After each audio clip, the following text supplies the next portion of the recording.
Ultramobile now offers eSIMs for quick activation without a physical SIM card.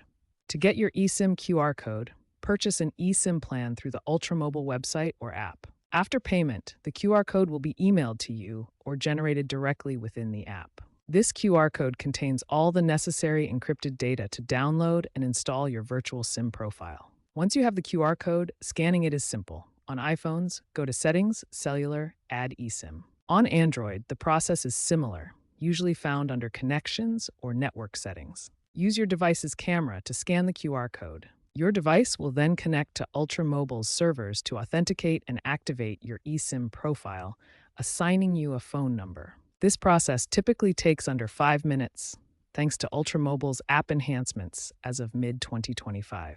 If you've lost your eSIM QR code, don't worry.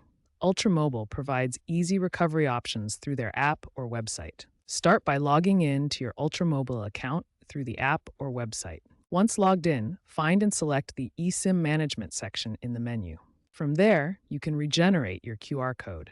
This creates a new one for activation. For security, Ultramobile requires verification, such as your account PIN or two-factor authentication, to prevent unauthorized access. Once verified, a new QR code will be generated. It's important to note that the original QR code becomes invalid once a new one is generated. As of 2025, Ultramobile's recovery system is reliable, with minimal complaints reported to the FCC, and the app allows for recovery even if you have a dual SIM setup without deactivating your primary SIM.